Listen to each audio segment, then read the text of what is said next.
সপ্ত বৈকুণ্ঠত পৰিণত ঐতিহ্যমণ্ডিত ঢেকীয়াখোৱা বৰনামঘৰ। ঢেকীয়াখোৱা বৰনামঘৰত অনুষ্ঠিত কৰা হৈছে ভাওনা আৰু ভাওনা উপলক্ষে ঢেকীয়াখোৱা বৰনামঘৰত এতিয়া উখল মাখল পৰিৱেশ পৰিলক্ষিত হৈছে।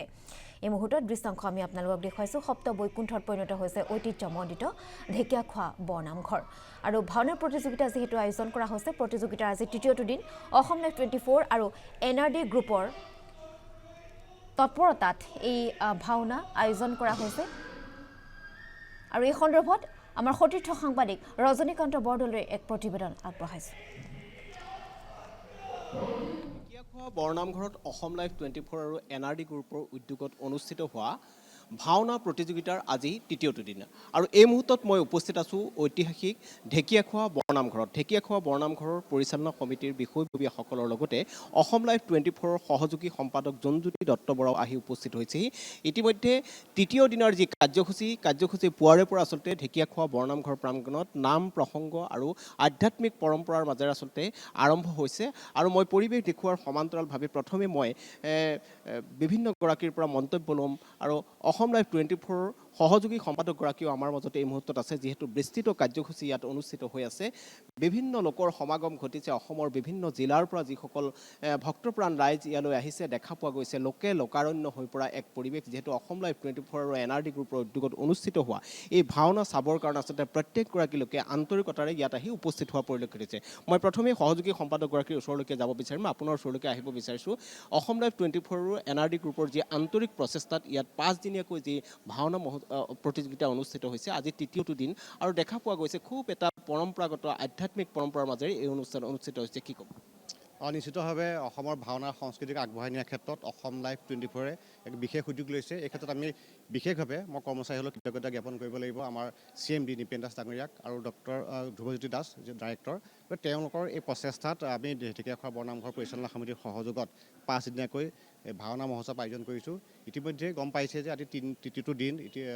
প্ৰতিদিনাই দুটাকৈ ভাওনা দৰ্শনী আৰম্ভ হৈছে। 10টা দলে অংশগ্ৰহণ কৰিছে। আমাৰ মূল উদ্দেশ্যটোৱে আছিলে বা অসম লাইভৰ মূল উদ্দেশ্যটো হ'ল ভাওনা সংস্কৃতিক অসমব্যাপী আৰু অধিক প্ৰচাৰ কৰিব লাগে। নৱপ্ৰজন্মই ভাওনাৰ কৃষ্টি সংস্কৃতিৰ প্ৰতি আগ্ৰহীত হ'ব লাগে। তাৰ এটা আগ্ৰহ, তাৰ প্ৰচেষ্টাতে সেই আগ্ৰহতে আমি এই ভাওনা প্ৰতিযোগিতা আৰম্ভ কৰিছোঁ। আৰু ইতিমধ্যে ঢেকীয়াখোৱা বৰনামঘৰ পৰিচালনা সমিতিয়ে খুব সুন্দৰকৈ বা নিয়াৰিকৈ তেওঁলোকে কামখিনি সম্পন্ন কৰিছে।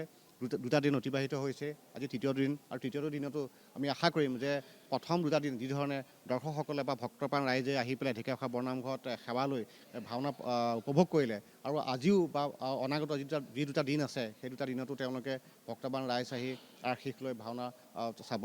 কাৰণ আমি দেখিছোঁ যে মই কালি নিশা ভাগত উপস্থিত হ'লোহি। কালি আমি ভাওনা চালোঁ, যথেষ্ট সুন্দৰ হৈছে আৰু যিখিনি পৰিচালনা কৰিব লগা হৈছে সেইখিনিও খুব সুন্দৰ হৈছে।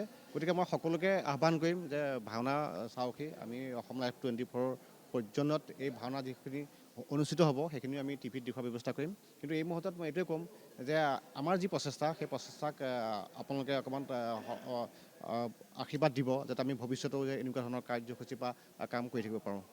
নিশ্চয়কৈ আচলতে অসম লাইভ 24 আৰু NRD গ্ৰুপৰ উদ্যোগত অনুষ্ঠিত হোৱা এই ভাওনা চাবৰ কাৰণে আচলতে বিভিন্নজন লোক আহিছে আৰু এটা কথা আমি আনন্দেৰে ক'ম, আচলতে এই যি ভাওনা ইয়াত অনুষ্ঠিত হৈছে অসমৰ বিভিন্ন প্ৰান্তৰ পৰা কালিৰ দিনটোত দেখা পোৱা গৈছিল। আচলতে প্ৰায় 3 সহস্ৰাধিক লোকে আচলতে ভাওনা দৰ্শন কৰিবলৈ ইয়ালৈ আহিছিলে, উপভোগ কৰিবলৈ আহিছিলে। আৰু এটা কথা তাতোতকৈ এটা ভাল লগা কথা, যিহেতু কালিৰ পৰাই আমি নিশা 8 বজাৰ পৰা 9 বজালৈকে সম্পূৰ্ণ এঘণ্টা আমি অসম লাইভ 24 যোগেদি পোনপটীয়াকৈ আমি এই ভাওনা চোৱাৰ ব্যৱস্থা গ্ৰহণ কৰিছিলোঁ।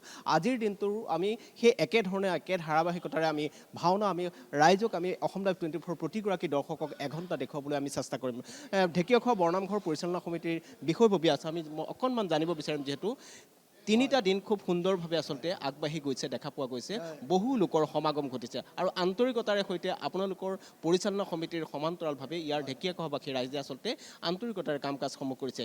কেনেকৈ মহাপুৰুষৰ এই তীৰ্থক্ষেত্ৰত 1 মাঘৰ পৰা 5 মাঘলৈকে সৈতে অসম লাইভ 24 CMD NRD গ্ৰুপৰ সৌজন্যত ঢেকীয়াখোৱাবাসী ৰাইজৰ সহযোগত আমাৰ নামঘৰৰ সমিতিৰ সহযোগত আমি 10খনকৈ ভাওনা প্ৰতিযোগিতা আয়োজন কৰি আজি আমাৰ তৃতীয় দিন। এই তৃতীয় দিনত প্ৰতিদিনে মানুহ বেছি হৈ আহি আছে। আৰু আমি সমিতিয়ে যথাসাধ্যমতে তেখেতসকলক যেনেধৰণে আমি সেৱা শুশ্ৰূষা আগবঢ়াব পৰা নাই আমি চেষ্টা কৰিছোঁ। বিশেষকৈ আমাৰ উঠি অহা প্ৰজন্মই খুব সুন্দৰভাৱে এই কামখিনি ন্যায়কৈ কৰি দিছে। আৰু এখন ভাওনা মই কৈ আছোঁ যে 7টা বৰসভাৰ সাৰ তেনেকৈ তেনেস্থলত 10খন ভাওনা যিজন দাতাই আগবঢ়াই পেলাই এই সেৱা আগবঢ়াইছে তেখেতৰ সৰ্বতো প্ৰকাৰে আমি মংগল কামনা কৰিলোঁ। তেখেতৰ কৰ্মকৰ্তাসকল, তেখেতৰ চেনেল আৰু সকলোজনলৈকে আমি আশীৰ্বাদ প্ৰদান কৰিছোঁ। তেখেত কুশলে মংগলে থাকক। আৰু তেখেতৰ এটি স্থায়ী সম্পত্তি আমাৰ ইয়াত আছে যে আমাৰ নামঘৰলৈ অহা সন্মুখৰ যিটো বাটচৰা তেখেতে আমাক খুব সুন্দৰকৈ বনাই দিছিলে। প্ৰভু ভগৱন্তই গ্ৰহণ কৰি ল'লে। আৰু এনে মহৎ কাম কৰিবলৈ আমি প্ৰভু ভগৱন্তৰ চৰণত অনাগত দিনত আমি আশীৰ্বাদ প্ৰদান কৰিছোঁ। আৰু তেখেত মংগলে থাকিব। আৰু ৰাইজৰ প্ৰতি এটি আমাৰ সেৱা, এই সেৱা আমি এই বাকী থকা দিনকেইটাও আমি যেনেধৰণে আগবঢ়াব লাগে প্ৰভু ভগৱন্তৰ আশীৰ্বাদ লৈ আমি আগবঢ়াম। ৰাইজে আশীৰ্বাদ কৰিব। আৰু এনেহেন পবিত্ৰ তীৰ্থক্ষেত্ৰত গুৰুজনে প্ৰতিষ্ঠা কৰি থৈ যোৱা যি নামঘৰৰ ভেটি, অসমীয়া জাতিৰ গঠনৰ ভেটি, উঠি অহা প্ৰজন্ম বিশেষকৈ আহক আধ্যাত্মিক দিশ ৰক্ষা কৰি পেলাই প্ৰভু ভগৱন্তৰ ওচৰত সেৱা লয় এজন সুস্থ সবল নাগৰিক হৈ দেশ মাতৃক সেৱা কৰিবলৈও আমি আশীৰ্বাদ প্ৰদান কৰিলোঁ। ধন্যবাদ।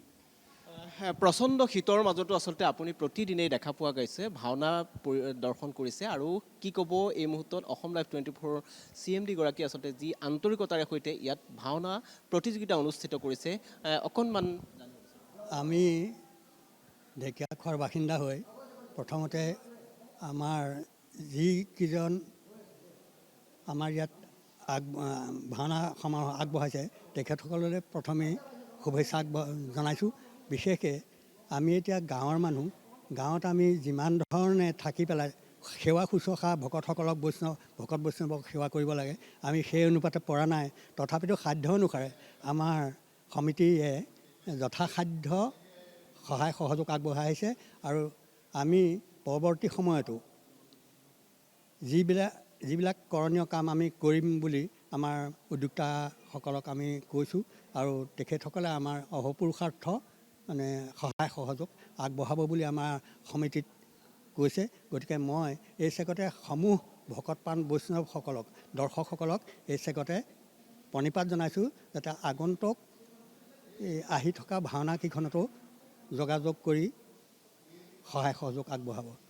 আচলতে 19 জানুৱাৰীলৈকে আমাৰ অসম লাইভ 24 NRD গ্ৰুপৰ উদ্যোগত অনুষ্ঠিত হোৱা এই ভাওনা প্ৰতিযোগিতা অনুষ্ঠিত হৈ থাকিব। আৰু প্ৰতিদিনেই দেখা পোৱা গৈছে ভক্তপ্ৰাণ ৰাইজৰ সমাগম বৃদ্ধি পাই আহিছে। আৰু এই মুহূৰ্তত মই এটা সুন্দৰ দৃশ্য দেখুৱাব বিচাৰিছোঁ। আচলতে ঐতিহ্যমণ্ডিত যি ঢেকীয়াখোৱা বৰনামঘৰত এই মুহূৰ্তত যি প্ৰসাদ বিতৰণৰ এক কাৰ্যসূচী চলি আছে। আৰু ভক্তপ্ৰাণ ৰাইজৰ প্ৰতিদিনেই আচলতে ইয়াত লানি নিচিকা ভক্তৰ সোঁত দেখিবলৈ পোৱা যায়।